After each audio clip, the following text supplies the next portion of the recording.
I don't. I haven't thought about it. Good afternoon, everyone, and welcome. Amy Tintera and I are just talking about which side of the screen we'd rather be on. This is a significant question in these days of technology. Welcome. I am your host, Hank Phillippi Ryan, and you have found us here on Crime Time on a Mighty Blaze. As always, it is Tuesday, it is 4 p.m., and we are so honored to see you here on Crime Time. As I said, I'm Hank Phillippi Ryan, your host, the USA Today bestselling author of 15 novels of suspense. My brand new book has just been out for a month or so. One wrong word, you can see how you can make a book face out of this. And I am happy to tell you, isn't that cool? Happy to tell you that it is now in second printing. So that is wonderful. Speaking of wonderful, you all, we are here today to talk with Amy Tintera about this book, her new book, her first adult fiction called Listen for the Lie, which is, I don't remember the last time I laughed out loud at a serious murder mystery. It is voicey and funny and propulsive and uniquely structured. And we'll talk more about that during the show. Susie Baldwin says, hi, Hank and Amy. And I'm so glad to see you here today. Susie Baldwin and Renee Herskowitz is here. And Diane Dick is here from Oregon. That is so great to see you all. I love being here on Crime Time because it does allow me to share with you books that I absolutely love. And look, Renee, loved it too. Amy's, I absolutely loved Listen for the Lie. Perfect title. Kathy Lanigan is here as well. Anyway, I love telling you about Listen for the Lie. All true, haha, because it is a propulsive and riveting and marvelous book. And Amy Tintera, Golden Knights fans, this is my favorite time of the week. Thank you. And I opened my New York Times this Sunday, the book review section. No, it's this way. Open this up, and who do I see? Featured on the bestseller page, but Amy Tintera herself. That must have been cool. And I will just read you one tiny little part. It says, Amy Tintera adds a fresh note to the mix in Listen for the Lie, which shifts the focus from podcaster to the accused. And indeed, it is about a true crime podcaster and the subject of his podcast, sort of the other way around. It's about the subject of the podcast and the podcaster. Anyway, Amy, when you saw this in the Times, what did you think? How does that work? So I was thrilled. I had done the interview a few days before. And so I think I knew when it was coming up, but it had been a few days before. So I did an interview with the New York Times and we talked about a lot of things. It was only like a 15-minute interview, but we touched on so many things that I had really no idea what she was going to write about. So I was excited. I was as excited as anyone to read it, to find out like what she was going to say, which part of the interview she was going to use. And apprehensive. I mean, it's such a wonderful, everybody goes to this column who reads the New York Times book review section. This is just such an interesting thing. And we can talk a little bit more about your book in a minute, but what she did pick, what the interviewer did pick, I thought was so interesting, that you were saying about Amanda Knox and that you had thought about what it would be like to be under public scrutiny like that, to have everyone judging you. Can you talk a little bit about that? Yeah. So the case of Amanda Knox it really upset me when I first read about it many years ago. And I think at the time whenever I would talk to anyone about Amanda, they were very convinced of her guilt. And it was sort of a, that would never happen to me situation. But for some reason, when I read about Amanda Knox, I identified with her. I was like, that so could have been me, who no one believes, no one believes that I was actually friends with this girl. Amanda kept saying, no, Meredith and I were friends. I wouldn't have murdered her. And no one believed her. And so to me, that just seemed like something that could happen to any of us. And so that became Listen for the Lie eventually. But yeah, I think I had this years long obsession with Amanda Knox and Meredith Kercher and the way that they were treated in the media. And how everyone watched that and everyone had a point of view and it was the court of public opinion in spades. Yeah, it was for sure. And that was a little before the whole true crime podcast or even true crime anything had really blown up. She was one of the very first. And so I think maybe that got to me as well. It was my first time personally experiencing that and following a case that closely. I'm so fascinated that you identified with her. That comes through so beautifully in Listen for the Lie, which we'll talk about in a minute. Meantime, if you are new to A Mighty Blaze Crime Time, welcome, welcome, welcome. A Mighty Blaze was started 4 years ago at the beginning of the pandemic, which either seems like yesterday or a million years ago, to keep us all reading and keep us all discovering new books and finding our new favorite authors. Maybe Amy Tintera will be one of them. I hope so. Certainly one of mine, and discussing new books and keeping the writing and reading community together. And that is what we are still doing and still going strong. I'm not going to be giving away this book. I'm keeping this, but Amy's publisher will be giving away a copy of this book. So leave a question, leave a comment, leave just general adulation in the comments for Amy, and we will pick a winner by the Wheel of Fun at the end. You know how fun the Wheel of Fun is, and we'll see who wins Listen for the Lie. Let me tell you a little bit about Amy Tintera. She started writing novels as a kid, this bio says, during her middle school science classes, which probably explains why she has always been very bad at science. I bet you're not.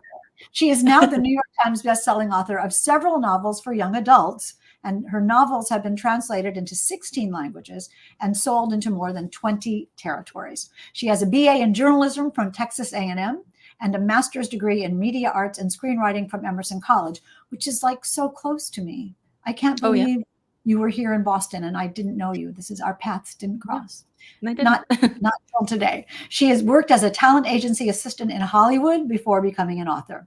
Raised in Austin, Texas, she frequently sets her novels in the Lone Star State, but now she lives in Los Angeles, where there's, as she says, far less humidity, but not nearly enough Tex-Mex. Her first novel for adults, Listen for the Lie, was published March 5th. That's just a month ago. So exciting, by Celadon Macmillan. And we are so excited to be talking to Amy here today. So we've sort of opened the door to what this book is about, but basically tell us, go Aggies, says Robin Stull. And that's really funny. And I was just in Austin at the Lark and Owl bookstore, which was amazing. If you haven't been there, highly recommended. Anyway, speaking of highly recommended, tell us a little bit about Listen for the Lie. So Listen for the Lie is a thriller about a true crime podcaster investigating the cold case of a woman who everyone believed has murdered her best friend. And when this podcast starts, the woman sort of teams up with him to find out who did it, even if she is the one who did it. And it's interesting because the way you just said it was, it's the story of a true crime podcaster who's looking into the case, a murder case where a woman is a suspect. And to me, I think it's a story about a woman who is a suspect in a murder case who's being sort of stalked and followed and scrutinized by a true crime podcaster. And I think that's interesting because we do get to hear how both of those people think. And both characters are incredibly relatable. The true crime podcaster, is set up as kind of a sleaze, although very, very handsome. Come to think of him differently. The woman who may be a murderer has a very strong personality, and initially we're not quite sure if we like her. And yet you beautifully allow us into their brains and their motivations. Can you talk a little bit about those two characters, their names, and where they came from in your head? Yeah. So Lucy is the main character, and the book is really more hers than Ben's. Ben is the true crime podcaster investigating everything. I would say the majority of the story is told from Lucy's first person perspective, as she sort of lets you in as 5 years later, as she has dealt with the death of her friend and how everyone thinks that she did it. And she's been under this, like you said, intense scrutiny. And a lot of people have a lot of opinions about whether she did it, and they're not afraid to share them publicly. And then it was when the book starts, Ben, the podcaster, he has already started airing his podcast, and this is his second season. And in the first season of his podcast, he solved a cold case that no one else had been able to solve. So he is feeling very smug and sure of himself. And Lucy is also a little bit worried that maybe he is the one who is going to solve this, and he's going to solve it and discover that she did it. So she is a little bit worried about that. And she puts herself right in the line of fire by going home to Texas, where this all took place. And that journey, which takes place on like page 2, so it's not really not a spoiler at all that she goes home, Yeah. is a big, big step for her. Can you talk a little bit about why it was important for you to take Lucy home, and why that mattered? I think books are most interesting when the characters are uncomfortable and when they're doing things they don't really want to do. Lucy does not want to go back to Texas, to her small town. She doesn't want to see anyone except for her grandma. She's going back because it's her grandmother's 80th birthday party. And so that's really the only reason that she has decided that she will go back. And at the time, she doesn't know, if the podcaster is going to be there, if it's going to be a big problem. But yeah, to me, it's just the most interesting thing about a character is when they're put in situations where they have to figure out how to deal with really bad things or have to deal with people who hate them, which Lucy has to do a lot of. And you have, I mean, you really make this be so tense, because everywhere that Lucy goes at home, she sees someone from her past, and she sees them mentally figuring out how to deal with her. Is she just the same old Lucy that there was, whether they liked her or not? Some do, some don't. Or is she actually a murderer who's gotten away with murdering who everyone thought was her best friend? She sees that. Talk a little bit about writing that and how you channeled how she must feel. It's an interesting question. I just feel like a lot of times throughout life we go, especially with the internet, we get sort of preconceived notions about people. People have like a certain personality on Twitter or on Instagram. And so many times I've met people and I've been very surprised. I'm like, oh, you're showing a different face to the world, sort of. And so I think that is taken to the extreme with Lucy because she didn't get to choose the face that the world is seeing. Like they have decided that she is this evil, awful person. And so to me, it was really interesting to see her in these situations where people had created a whole like character in their head. They had decided who she was and it didn't fit with the person in front of them. So to me, that was just fascinating. Yeah, it's great. It's absolutely great. And people, because she was accused, she's sort of accused in the court of public opinion, but not arrested for ever, suspected of, but not arrested for ever, killing her friend Savannah, Savvy. And the public has gotten a picture of her via this podcast and via news coverage and via the sort of grapevine in this town where everyone knows everyone. And it's wonderful for the reader because part of this book is the podcast. And so the reader, you carefully have who Lucy is set up for the reader by way of this podcast. And that's a juggle. I know I'm talking a lot, but let me just say one more thing. And that is the structure of this book is so well done because you as the author had to know the whole story and then figure out how and when to tell us each part of it. Can you talk a little bit about how you did that? Yes. So that was really difficult, actually. As I was in the process of writing, I had been looking for other books that had podcasts in them. And I was looking for people who had done like real-time podcasts. And I realized as I was writing that the reason it was so hard to find those is because it's so difficult to do. Right. It's a real challenge to try to make it all fit together. But so basically I wrote it in order and I wrote a very messy first draft. And especially with the podcast, I would just write very long sections because I enjoy writing dialogue. And so I would just let the characters and Ben kind of go on and on and on. And then I would cut out the important things later and sort of match them with Lucy's narration. And so there was a lot of moving things around. I had this huge billboard with color-coded Post-its on it, which had everything like put together so that I could move like this podcast episode around or this around or that around. And the little tiny short chapters also really helped a lot because then they could move in different places if I needed them to, like within reason. Yes, because reading it as a reader, it's absolutely seamless. And you're just reading the story and it seems perfect and it flows and you can't turn the pages fast enough. But reading it as a writer, I was really struck by how carefully it was done and how you dole out the secrets a little bit at a time and almost imperceptibly, the prism is shifting a little bit, but you don't see it happen. How long did it? I just got goosebumps describing it, because as I do, we're talking about Listen for the Lie. Every time I think about it, it gets better, actually. No. How long did it take you to do it? And I wish I could see your poster board. I actually have a picture of it somewhere. Let's see, how long so the first draft didn't take too long. I think it only took a few months, but the book overall took like at least 2 years. It took her, the editing is where the book came together. Like the first draft was very much just a mess of ideas and everything going onto the page, and the like year and a half of editing is where it really it all came together. And that was just editing like myself, not with an editor. This is before anyone had ever read it. Well, somebody said to me once that the first draft of any good novel is really the writer searching for the story. Is that how you felt, what you felt you were doing in that first draft?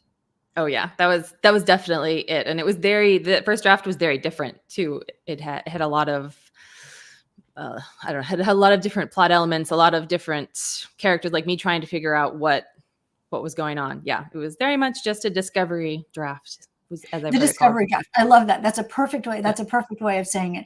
But when you have the concept of a podcast and real life, it's so interesting when you think about a true crime podcast or a true crime journalist, because there's sort of three parts of it. There are the people who are the characters in the crime. And then there are the people who are the characters in putting together the podcast. And then there's the public. And all of those points of view are have a different idea of what true means. Is that how you think about it at all? Talk a little bit about that. Yeah, I think we have a really interesting dynamic going on lately with true crime podcasts, I think, because the podcasters, they have a huge amount of power, like how they decide to present these crimes to the world and the sort of narration that they choose around it, and the character that the real people that they decide to interview about these crimes. These are all decisions that they're making. And then the way that we react to it, I think sometimes people, and I mean, I do this too, when we listen to these podcasts, we get very like firm ideas about what happened. And we don't really want to hear any evidence to the contrary. And I think that is an interesting and sort of scary dynamic of true crime right now, because then we get enmeshed in our opinions and we go share them on social media as well. Yeah.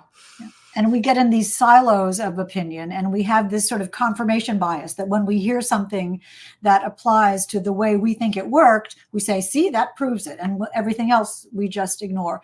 And I think it's interesting too, Evelyn, hi, that how wonderful your scripts were, because they really point out how carefully a true crime podcaster can choose the words they use, and how we as listeners in your book and in real life have to listen to that. I mean, if someone says, she says X, Y, and Z, is different from she insists X, Y, and Z, or she admits X, Y, and Z, or she claims X, Y, and Z. And whatever word you use, whatever verb you use, and whatever tone you have in a podcast is really important. How do you convey that tone on paper? So there was a lot of listening to podcasts. Wow. So when I started writing it, I was definitely listening to some podcasts, and listening to them in a sort of critical way. Like, I enjoy them, but when I first started writing the book, I was listening to them like as in like a research writer sort of way, and thinking, how is this podcaster shaping the story for me?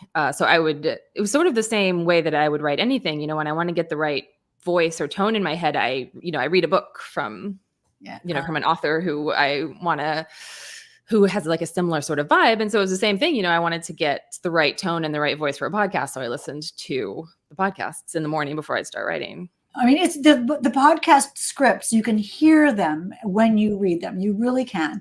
And anybody who has listened to true crime podcasts, and I wonder if you all have, they're they're carefully, calculatedly produced to sound very casual, to sound as if they're just spontaneous, but they're so scripted. Can you talk a little bit about how you realized that and how that worked for you?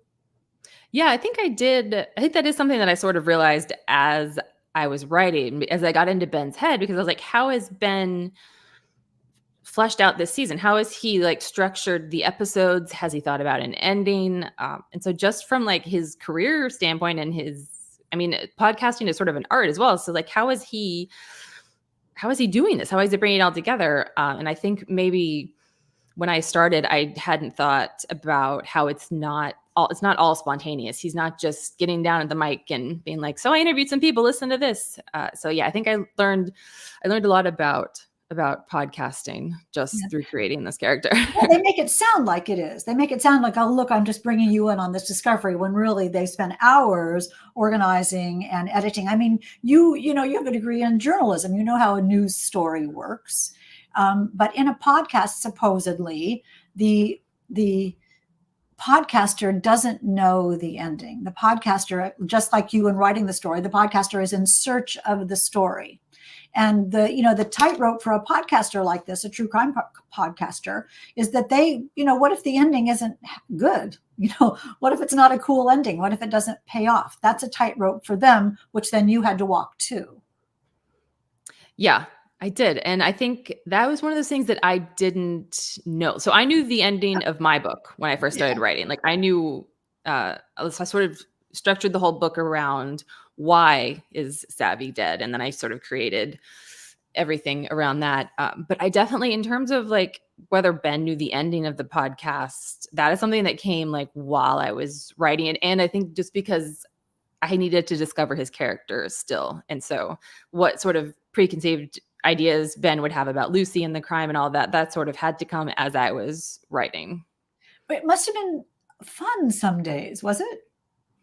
Oh yeah, for sure. It was fun. I mean, one of the reasons that I did the podcast and the book is because I enjoy writing that sort of dialogue and that sort of character. Ben specifically, like he's a sort of smug guy, but he's also fun. He's confident. And I enjoy writing that sort of character. So that's why he was Well, in fact, one of my favorite scenes is when he first meets Lucy, because they have a fun dynamic, I mean, it's almost a fun rom-com meet cute when they meet. I mean, you see the sparks, you feel the sparks, you see them sort of sparring for what they want. And, in a good novel, everybody wants something. And it's so clear what each of those two people want and how they may be in conflict, or they may not be, because they're both sort of searching for answers, and they both don't know what the answer is. If you just joined us, we're talking about and listening about Listen for the Lie by Amy Tintera, this marvelous voicey podcast structured mystery novel, which I absolutely adored. Speaking of voice, the voice of Lucy is beyond wonderful. And there were times, and I know it sounds crazy, but there were times that I just laughed out loud. She's smart and confident and funny, and she kind of hears voices, which is strange. And we absolutely love her. How did you convince us to love someone who may be a murderer, and certainly who has murderous instincts? Murderous thoughts, yeah. I don't know. I mean, maybe it was partly that I loved her. I loved writing her. I really enjoy writing like voicey fiction. I want to be funny. I want to be sarcastic and a little crass. And so I think the fact that I really liked the character and I really enjoyed writing her came through. Yeah, because I mean, that's probably true of all writing. Like if the writer is enjoying themselves, then the reader is going to enjoy themselves. But I think I went with my instincts with Listen for the Lie because I was a little bit hesitant to make it funny because there just are not that many mystery thrillers that are both very dark and funny. It kind of usually goes one way or the other. And so my instinct was that I needed to be funny and I needed to make the voice very strong.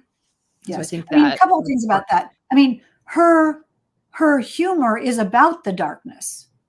I mean, this is why I think this is why that works. I mean, that often the things she says, which sound so offhand and dismissive, are actually her vulnerability and her fear coming through.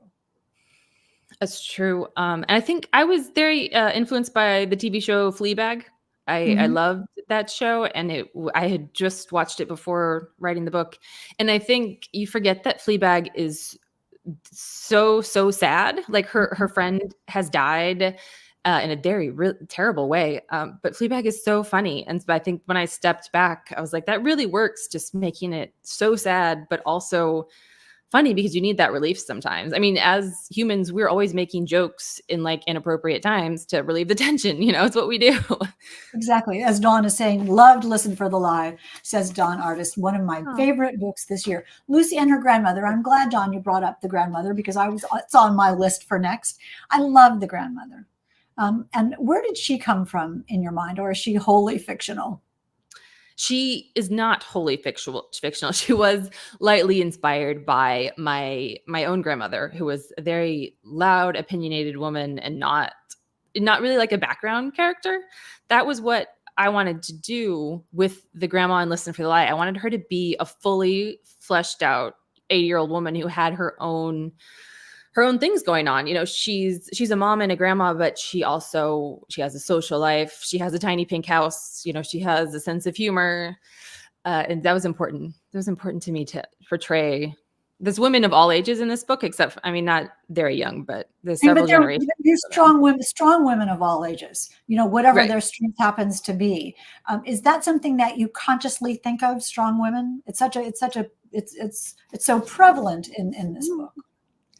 It was, especially coming in from young adult fiction where I had mostly only focused on teenagers. And like, Mm. it's like a joke in way that the parents are always dead or they're not around or whatever, it's mostly just the teens. So I was really excited about that and Listen for the Lie, that I could have, Lucy, who's in her late 20s, and her mom and her grandma. And there's just a whole bunch of women that I could bring complexity to. And that was fun. I will point you all to the book club meeting. More I will not say, but it is quite hilarious. The book club meeting in this novel is really, really funny, as are so many other scenes.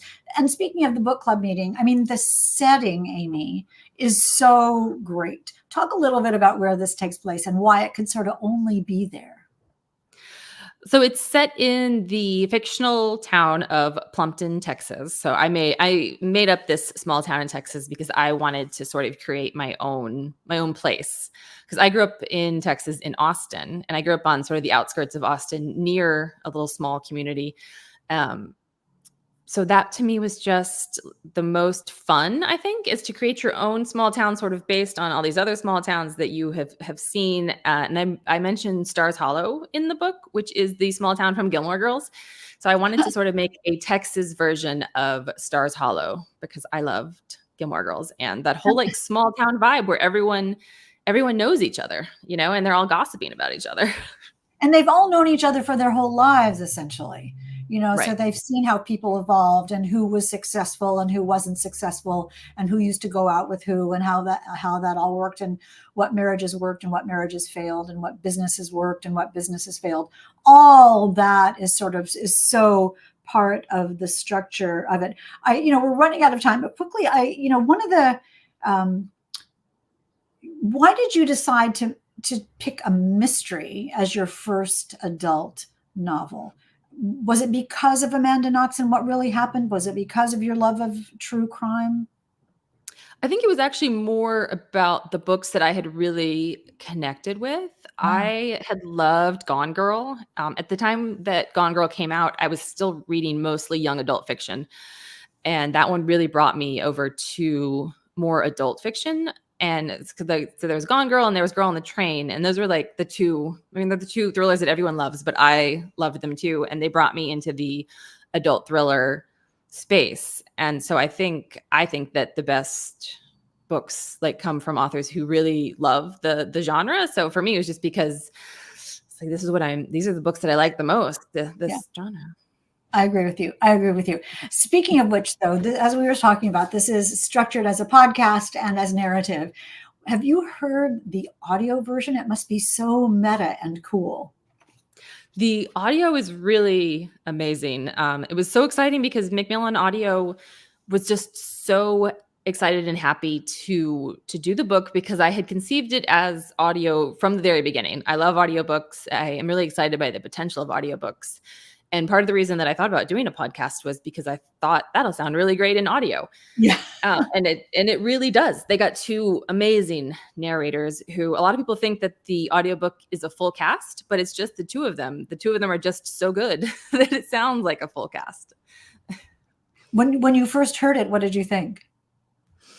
I was definitely a little overwhelmed because it had been so many years in the making. And because it had been one of my author dreams to have an amazing audiobook like that. Yeah, it was overwhelming and So, really Amy, exciting. that's so interesting because, you put in your headphones or your earbuds or whatever you wear and you push play.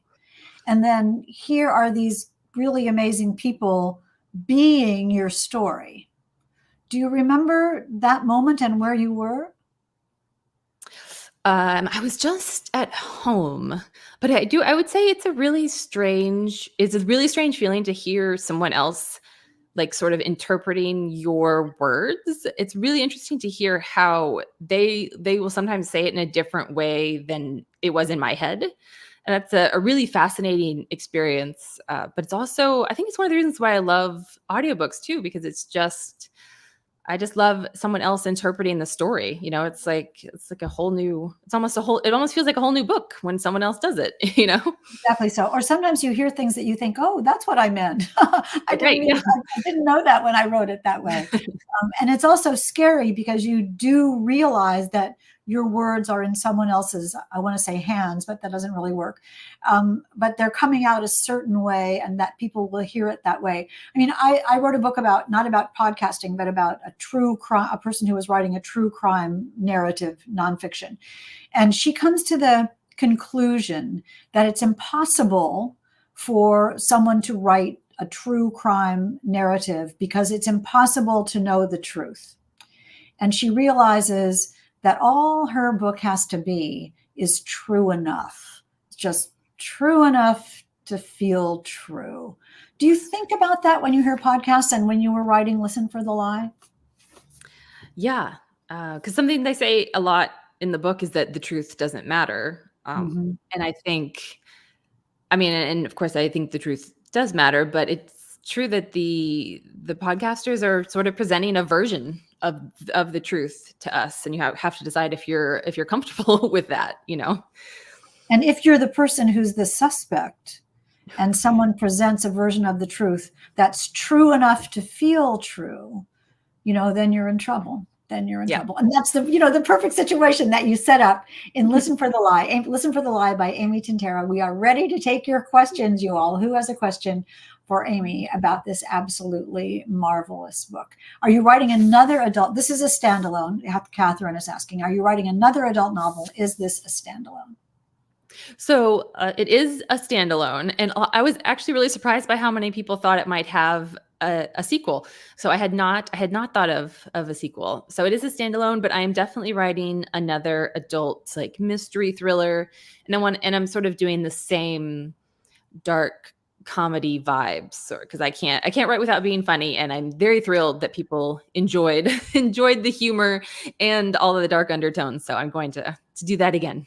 And I'm excited. And I could see how you could make it a sequel, but maybe you don't want to make it a sequel. Luckily, I don't have to make that decision.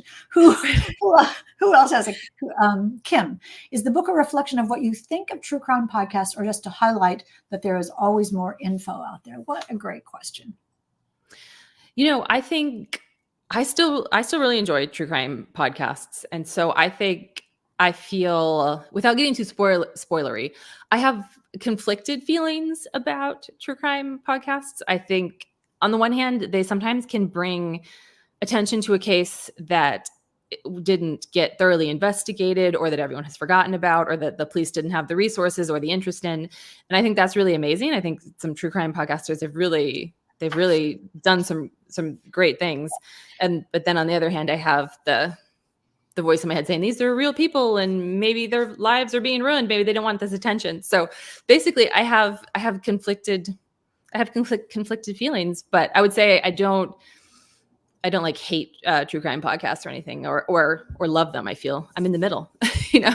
Right. I mean, they can be fascinating, they can bring justice, or they can be completely exploitive, Yeah. and you just sort of don't know till you get there. And that's, Right. I mean, it is like reading a newspaper in a way, but the structure of a true crime podcast feels realer, because you're hearing people talk and you're hearing the real people's voices and you're hearing their inflection. Who else has a question? I'm now talking all the time. Here we go. We're talking about Listen for the Lie.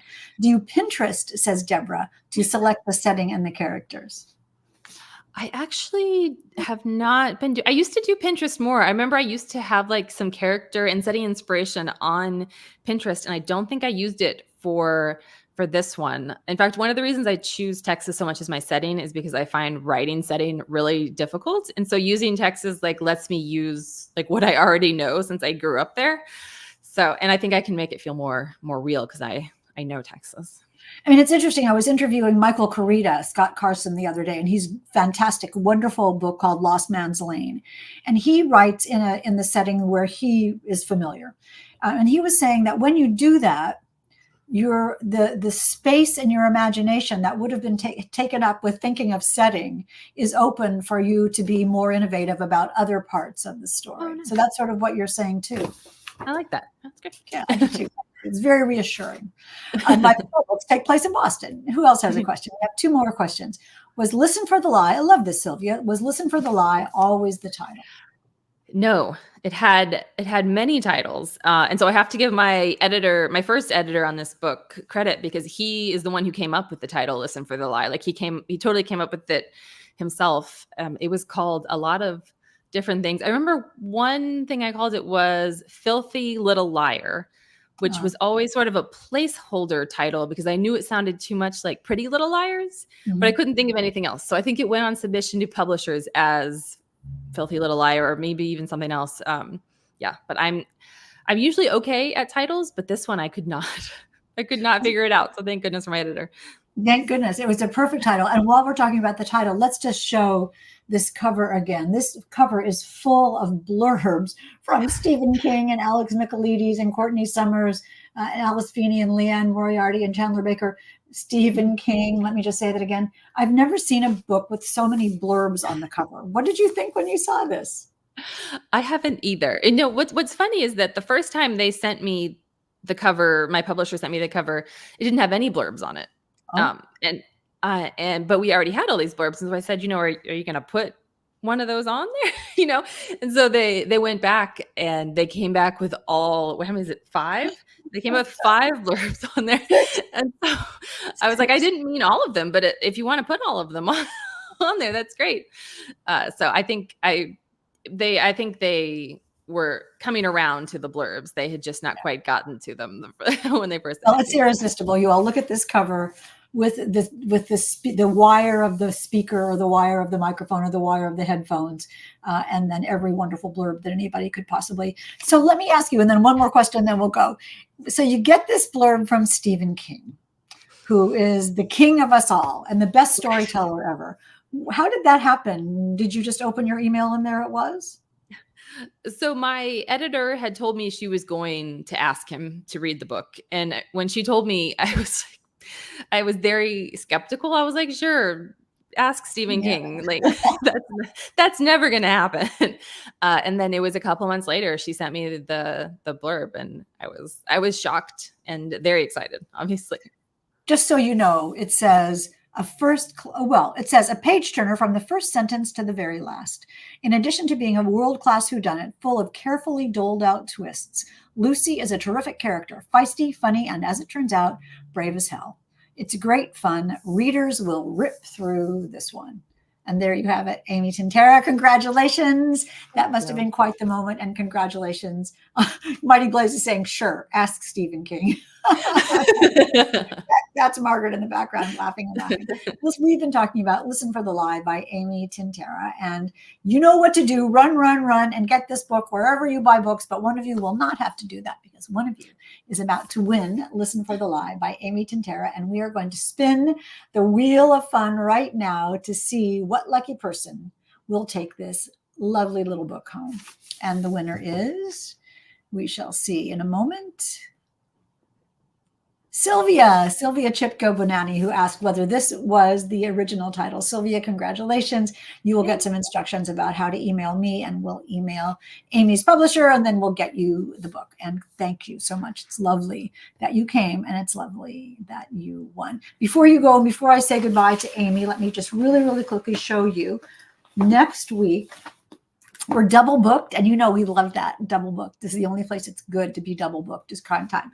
At 3:00 on next Tuesday, we'll talk to Mary Kubica about She's Not Sorry. This is a really sophisticated thriller. I'm interviewing Mary tonight live at an Unlikely Story bookstore, so I got to go. But Unlikely Story bookstore, and I cannot wait to talk with her about it. But she'll be right here next Tuesday at 3:00, so don't miss that. And then at 4, Nosy Neighbors, which I hadn't heard of until this was shown to me. Nosy Neighbors by Freya Sampson, which is about two neighbors trying to solve a crime, and that happens that the two neighbors hate each other. So it's sort of only murders in the building among people who don't like each other at all in the UK. Nosy Neighbors by Freya Sampson. You see, they're always on the lookout. You can sort of tell how that is. So I cannot wait to read this. But today we've been talking about the fantastic Listen for the Lie by Amy Tintera. Amy, someone was asking in the questions, and we'll use this as our last question. How has your first month of having your first adult novel been? Has it been great? It's been really great. It's been overwhelming. In publishing, there's a lot of waiting until everything happens at once. And so with Good Morning America book club and everything, it was really just so much happening and so overwhelming, but really just the best sort of first adult book experience I could have asked for. So I guess so. Good Morning America book club. How did you hear about that? We'll get that in real fast. That one was just an email. My editor emailed me and was like, "Good news." I was like, "Very good news." Yeah, best news. Congratulations. Well, you have certainly struck some nerves with Listen for the Lie, and certainly made us all laugh. And it's also incredibly thought-provoking. I think it'll change the way people listen to podcasts from now on. And that is a very, very good thing. So, Amy, thank you for being here today. Thank you for having me. This was so much fun. It was. I completely agree. And thank you all for being here with us today. I love, love, love. Susie says, thank you, Hank and Amy, for a great conversation. Thank you, Susie. And all of you, Kim and Dawn and Deborah and Sylvia and Avalon and Diane and everybody who is here today. Thank you, thank you, thank you for coming. Join us next week at 3:00. And remember, until then, it is always safe inside a book. And we'll see you next time.